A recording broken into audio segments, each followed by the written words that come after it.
On today's show, the lure of high-end outdoor art. Probably about a week for me to make in general.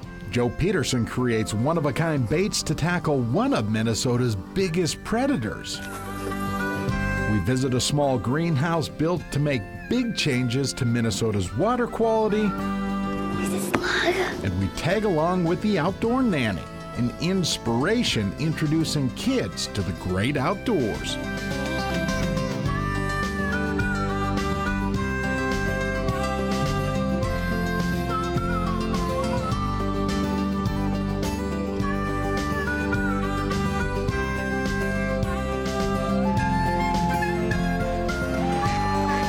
Minnesota Bound. Brought to you by Minnesota's select GMC dealers. Hi everybody, Bill and I welcome you to Minnesota Bound. Today we visit one of St. Paul's oldest buildings. Yeah, the old canning factory down there is probably the last place people would expect to find Minnesota's newest musky craze.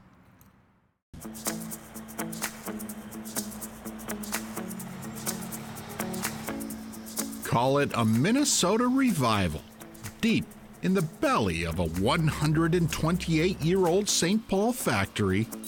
So this is actually a shape I'm making for my Swedish clients. It's called the smoke. Joe Peterson grinds away his time. We found this huge, massive, 3 city block long old canning factory. So we moved all of our stuff here, and here we are. Joe shares a wood shop with buddy Duff Thury. We just make a similar product. Duff works full-time building musky baits. Joe carves out time for more of a hobby after work sort of thing. For sure, his hobby turned into a true Minnesota outdoor art. I make Tru Glide fishing lures, so I make fishing lures only. I make rubber lures, make wood lures, almost all cedar, all handmade by me. I make everything from scratch. So pretty much everything that we have here right now is 100% handmade, and it's by one guy. It's by me. Well, I guess I travel up here a couple of years now just to get these. Musky baits that attract real attention. See, Joe only sells at a couple of small sports shows. Funny, but he often sells out on the first day. The action, the glide action and stuff, I mean, just the paint jobs, the whole package. Joe starts each build with a piece of cedar wood. I like it because you always know what you get. It's always a stable piece of really buoyant wood. I don't use routers at all. Everything that I do is hand profiled on a fence sander. I feel like then you get these really organic curves. It is here that an old woodworking cliche applies. Simply remove what does not belong, and the art slowly takes shape. I'll do the gills on here instead, I'll do the mouth, and then everything else I'll paint. This to me is actually kind of the heart of the whole deal that I do. Like literally, the baits look really pretty, but the part that makes them work is what I'm doing right now. Joe drills holes to add weight and exactly balance each bait. If it sinks 5 degrees down like this, too much nose down, it's not going to work in the water. All the baits are particular, like this one has to have a little bit about a 2-degree nose up. Right in life, it's what's inside that counts. And if I was going to say a wood bait like this, start to finish, be probably about a week for me to make in general. The last step is a humdinger. Can shaker, spray job. So I'll put on epoxy, I'll paint some different colors there, put on a couple more coats, paint again, more coats, paint again. And so if you see my lures up close, there's definitely a dimensional feeling to them. They look 3D because I've painted through layers of epoxy. For me, it's kind of my signature, it's what I like. The end result, stunning. So I might make on a really good year, maybe 500 on a really good year. On average, just a couple hundred lures, I don't make a whole lot. For me, this is my way of expressing myself, right? And yeah, I say there are too. That's why anglers and collectors buy out Tru Glide baits at almost every sports show. I'll say, oh, send me a picture of the biggest fish you catch on, and they'll say, oh no, that's going on the wall. And like a little piece of me dies every time they say that. I think they're more artistic when they have big scratches from a muskie or a pike on them, of course. But yeah, it is kind of cool that people collect them as art. Joe collects in his own way. Got a little bit of everything. So this guy here, this is Kit, Night Rider.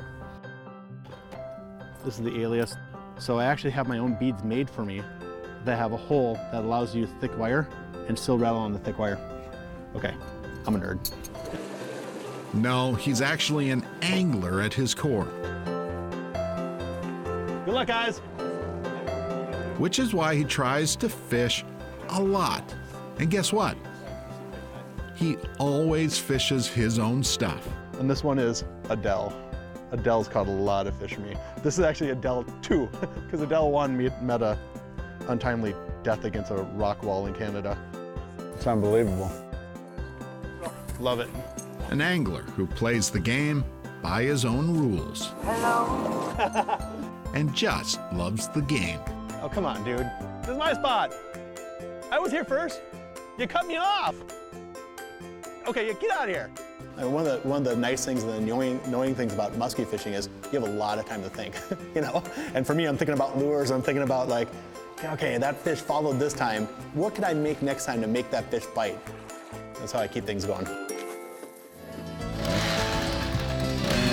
Up next, the down and dirty work to clean up Minnesota's water. It's a passion born in a lonely greenhouse. Minnesota Bound is brought to you by Minnesota Select GMC dealers, Alumacraft, Chase on the Lake, and by Connecticut.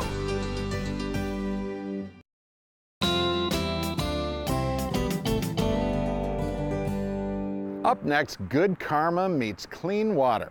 We discovered a small company focused on changing our lakes, streams, and rivers. To understand, you need to visit the greenhouse. Nature's paintbrush long ago colored Minnesota's landscape. But somewhere, somehow, life got in the way. The Minnesota DNR estimates 99% of our native grasslands have disappeared. 90% of our wetlands are gone. Exactly why this modest West Metro greenhouse means so much. This order is going to Bush Lake, bulrushes, arrowhead. Jill Langer picks plants. Everything that grows in a Minnesota lake. Greenery native to Minnesota and hand-grown from hand-picked seed. This is prairie onion. Jill fills orders, daughter Ella fills pots.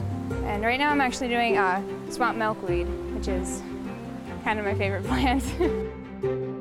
This is a flowering business. Excuse the pun. Brainstorm to take part of Minnesota back in time. See, all these plants will end up along Minnesota lakes, specifically the lake shores, which is where Jill's husband steps in. We're providing, a lot of plants, a lot of food source for, bees and butterflies, a lot of habitat for nesting, and then we're also providing those plants to help stabilize the shoreline. Rob Langer and business partner Bill Bartoge own Natural Shore Technologies. These sedges do very well in sunnier spots, shadier spots. A dream to rehabilitate Minnesota's well-worn lakes. We actually just do one of these. You can really see on the shoreline here where the plants aren't, it's starting to erode away, just little places like this. So what we're doing on this project is filling those gaps and really trying to stabilize the shoreline from the effects of the waves. The natives grow into another role, maybe their most important. What we're doing is we're providing a 15, 20-foot buffer from yard activities and road activities. So all the things that we do, fertilize and mow our lawn and put salt on the road and all those kind of things. If we can have a buffer from that, which we're doing here, those things kind of get filtered out before they get to the lake. During summer months, those things are primarily nitrogen and phosphorus, two nutrients found in the fertilizers we all use on our lawns and our crops. That's what causes all the algae blooms in the water. So as much as we can provide a filter before that gets into the water, the cleaner our water will be. Exactly why Colin Zumwald works on hands and knees doing the dirty work. The flowers are nice to look at, but the sedges, I think, do a lot of the work. In 2 years, it's going to be a sea of flowers and sedges. People are going to love it. Yep, given time to grow, these landscapes flourish. Healthy mini ecosystems good for water, good for people, and good for wildlife. Which takes us back to Natural Shore's other greenhouse. Usually we say 18 inches apart. I call it Shirley's house. This is where I escape. It's nice, plants don't talk back. Shirley Mock-Koyman runs Natural Shore Technologies' retail shop, the spot where people can come buy native plants in smaller doses. First off, I'm trained as a botanist, so I'm amongst plants. And it's lovely to be able to share the knowledge with the public. Her current message, flowering plants, good for the birds and especially the bees.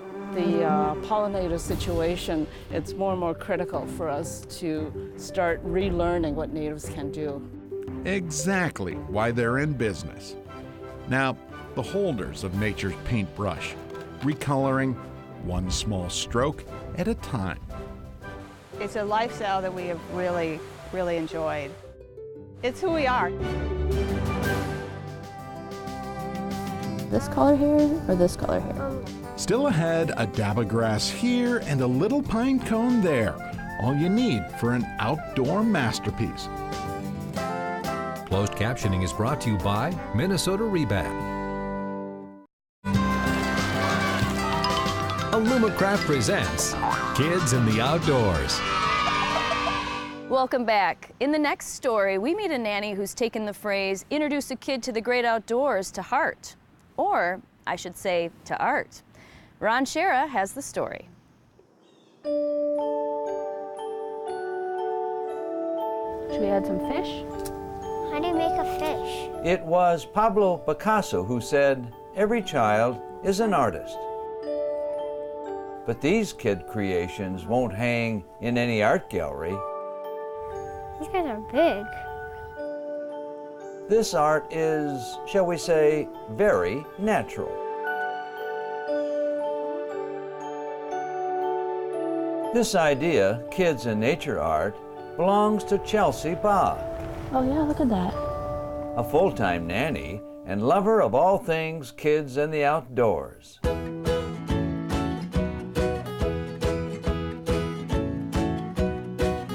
Chelsea and the kids look for artistic inspiration along the trails at Westwood Hills Nature Center in St. Louis Park. Is this slug?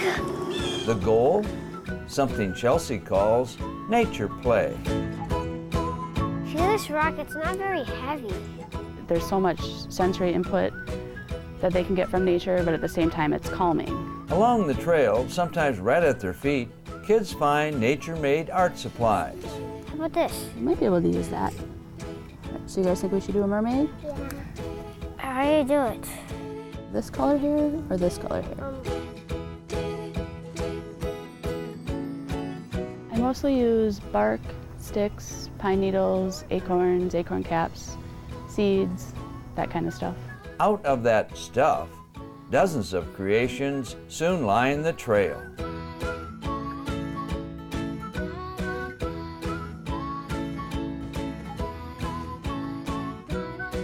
And their art gets great reviews. It looks like a squirrel. Picasso would be proud.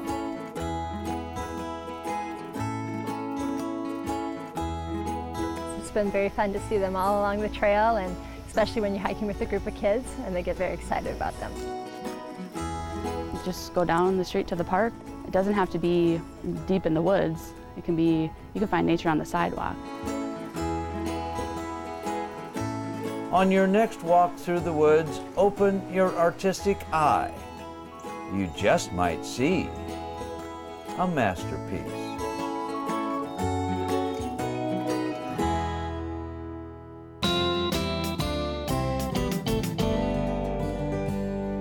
Aquatic invasive species. 3 words nobody wants to hear. But the truth is, they're here and they're not going away. So what do we do about it? It falls on us to make sure that we properly drain our boats and remove all weeds from them when we leave the lake.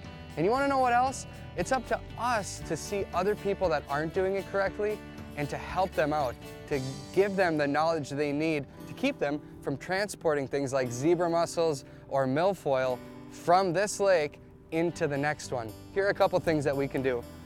First, you go over the trailer. Look at here. That right there is not good. Those are zebra mussels. Those are on my trailer. So I pick every weed off. Simple, easy, but just check your trailer. This shouldn't be new to anybody, but yet we're still transporting these from one lake to the next.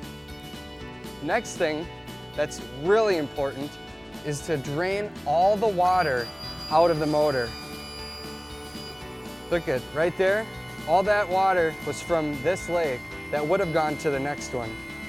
Take the time to drain this thing. After I've drained all the water, the next thing I do is I actually pop my plug out. This boat happens to have it right there. Otherwise, you just reach down and you take it out.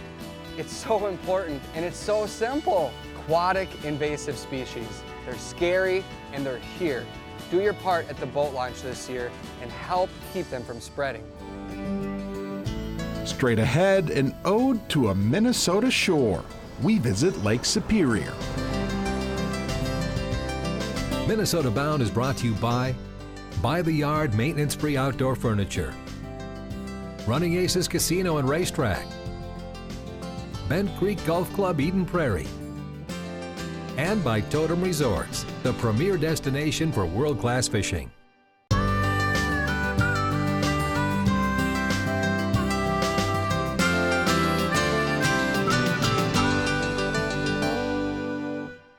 Today's Minnesota Bound Classic highlights one of Minnesota's most iconic spots, the North Shore of Lake Superior. One of my favorites. It's also one of my dad's. Ron Schara captures life on the Big Lake. In a phrase, this is a fascinating piece of the earth. Folks who live nearby call it the North Shore. The North Shore of Lake Superior. It is rocky, it is rugged, it is historic in an earthly sense of the word. The North Shore was formed roughly 1 million years ago when volcanoes belched and glaciers moved, leaving behind a North Shore layered with lava rock and granite, some of it older than any other rock on the surface of the earth. For centuries, man has traveled the North Shore, using sled dog trails to highways. Highways such as this one, Bob Dylan made famous with Highway 61. The world's largest sea of fresh water has its own mystique, of course, rolling and pounding endlessly on the ancient rock. While the lake typically remains unharnessed by cold and ice, its tributaries or incoming rivers are not so lucky. On the Gooseberry River, its spectacular Gooseberry Falls hangs frozen in time, reduced to a mere trickle on its way to the inland sea. A popular tourist site is historic Split Rock Lighthouse. It stands 100 feet above Superior on a solid rock cliff called anthracite. From Duluth to Grand Portage, the North Shore runs as a rugged edge, creating an endless parade of scenic vistas that seem to tug at the heart. That may explain why so many lovers seem to come here. Nobody knows exactly what inspires romance on the North Shore, but on second thought, who cares? Whatever the magic of the North Shore, it's as lasting as the granite and as breathless as its crashing sea.